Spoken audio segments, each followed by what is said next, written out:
Okay. Redirection of water flow. What are the basic reasons we have redirection of water flow? Anybody? What are the basic reasons? Anybody? We're doing a lot of different research here. We're doing the Aral Sea. We're doing, what else are we doing? The Colorado River, that's what you're doing. We're doing the Chicago River. And we're also doing this, right? So what are some basic reasons we redirect water flow? Okay? How do you spell irrigation? I-R-R-I-G-A-T-I-O-N. Irrigation. What else? Why else would you redirect water flow? Give me another reason. Many of the western rivers in the United States and in Canada are redirected in some fashion to supply water, either through the formation of reservoirs that are used for both crops and for human consumption. Yes? So we use it for human consumption.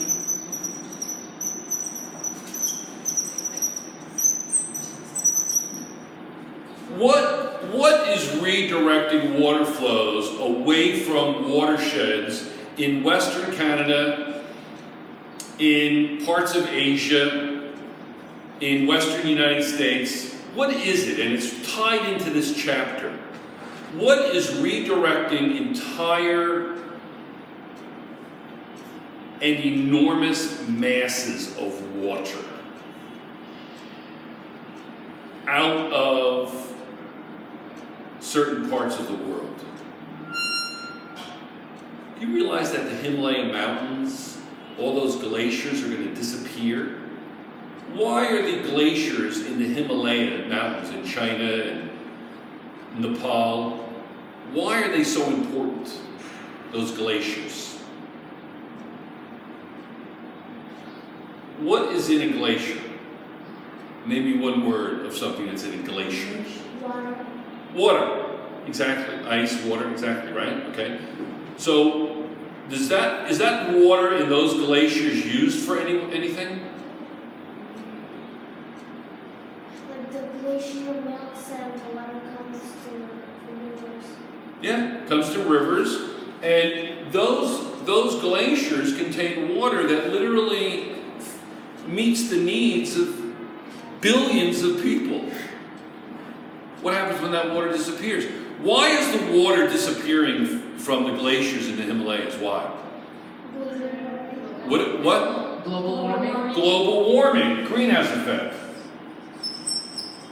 Greenhouse.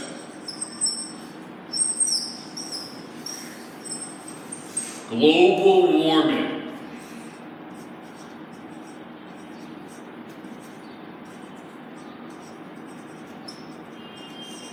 That's also redistributing water. So it's not just a redistribution of a river that is significant here. Okay. So irrigation, human consumption, is generally why rivers are redirected. Also, there's another important reason why bodies of water are redirected. Anybody know?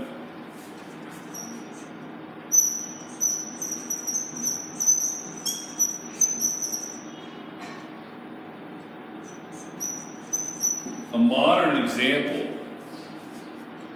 maybe it's almost 200 years old now, I suppose, but would be the New York State Barge Canal. The Erie Canal goes from the Hudson River to Lake Erie across New York.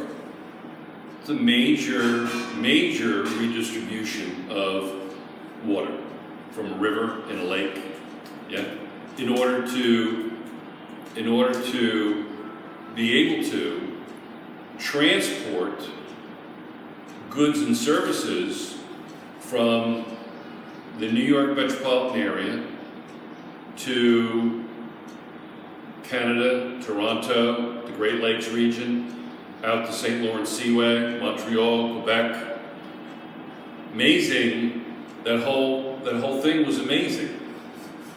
DeWitt Clinton, I believe, was the governor that either started it or one of the main funders. What else? The Chicago River, which we'll talk about on the next film, was redirected because of what?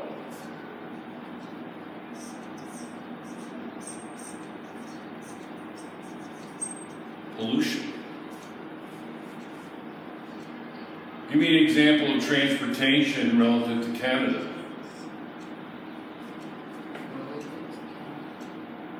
Let's go down here instead. Ships? The St. Lawrence Seaway. St. Lawrence Seaway in eastern Canada. So, what it says in the book, it talks about large reservoirs that are built and how it may change weather. It's a little difficult to understand the importance of that and how it would have to be an enormous body of water. But what happens is this.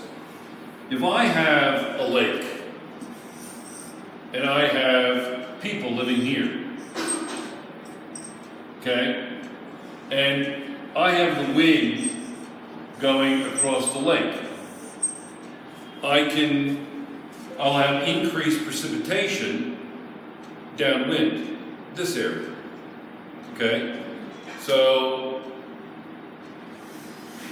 it's lake effect snow. If you look at a map of Buffalo, New York, it's at the end of one of the Great Lakes, and you get what we call lake effect snow, lake effect precipitation. The weather in North America goes west to east. Clear? Goes across the Great Lakes into the eastern United States. Buffalo is right on the border there with Canada. Niagara Falls, have you heard of? Okay. That's all the Niagara River, the Great Lakes, and you get this enormous quantity of snow sometimes, not every winter, and it's called lake effect snow. And they talk about that in the book a little bit. So what else? Redirection of water. Anything else in that section? Is that it? Pretty good? Easy? Simple stuff? Okay, we're done.